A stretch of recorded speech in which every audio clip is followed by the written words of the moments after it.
A Bíblia nos apresenta muitas perguntas intrigantes. Uma delas é particularmente cativante: quem morreu primeiro, Adão ou Eva? Parece simples, né? Mas a resposta tem implicações profundas. Ela mergulha na essência do relacionamento da humanidade com Deus. Junte-se a nós enquanto exploramos esse mistério milenar. Nossa jornada começa no Jardim do Éden. Imagine um paraíso de beleza incomparável, tipo um Fernando de Noronha bíblico. Aqui, Deus criou Adão do pó da terra. Ele soprou vida nele. Depois, da costela de Adão, ele criou Eva. Eles viviam em perfeita harmonia com a criação e com o Criador. A vida era idílica, igualzinho a um domingo ensolarado na praia. Eles tinham apenas uma regra: não comer do fruto da árvore do conhecimento do bem e do mal. Essa árvore simbolizava o limite entre a obediência e a desobediência. Representava a escolha entre confiar na sabedoria de Deus ou escolher seu próprio caminho, tipo quando você escolhe entre pastel e coxinha na feira. A história deles, embora ambientada em tempos antigos, fala de uma verdade universal. Destaca a tensão constante entre nossos desejos e nossa responsabilidade para com algo maior do que nós mesmos. É uma história tão relevante hoje quanto era há milhares de anos. A serpente astuta e enganadora, que nem um político em época de eleição, tentou Eva. Ela questionou o mandamento de Deus, plantando sementes de dúvida. Tentada pelo fascínio do conhecimento proibido, Eva sucumbiu. Ela comeu o fruto e o compartilhou com Adão. Esse ato de desobediência teve consequências terríveis.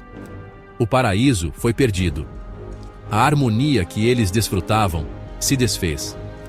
O pecado entrou no mundo, lançando uma longa sombra sobre a humanidade, tipo quando o Corinthians perde para o Palmeiras. Dor, sofrimento e morte tornaram-se parte inescapável da experiência humana. As consequências de suas ações foram imediatas e de longo alcance. Eles foram banidos do Jardim do Éden. Eles enfrentaram um mundo agora cheio de trabalho árduo e dificuldades, tipo pegar o metrô lotado na hora do rush. O relacionamento deles com Deus foi rompido. Essa história serve como um poderoso lembrete do peso de nossas escolhas. Ela ressalta a interconexão da humanidade e o impacto duradouro de nossas ações, boas e más. A Bíblia oferece um relato detalhado da morte de Adão. Ele viveu 930 anos. Sua morte, uma lembrança sombria das consequências do pecado, marcou o fim de uma era. Do pó viestes e ao pó retornarás, Deus havia declarado. A morte de Eva, no entanto, permanece envolta em mistério. As Escrituras são silenciosas sobre os detalhes. Ficamos a ponderar sobre seu destino, igualzinho quando tentamos entender o final da novela. Ela morreu antes de Adão ou viveu seus dias depois dele? Esse silêncio alimentou muita especulação.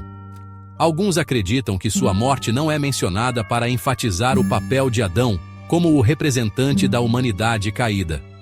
Outros veem isso como um testemunho do poder duradouro do doador da vida, mesmo diante da morte.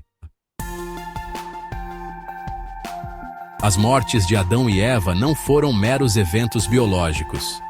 Elas tiveram um profundo significado teológico.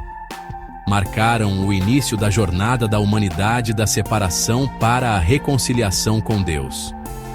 A desobediência de Adão trouxe o pecado ao mundo, mas também abriu caminho para um plano divino de redenção.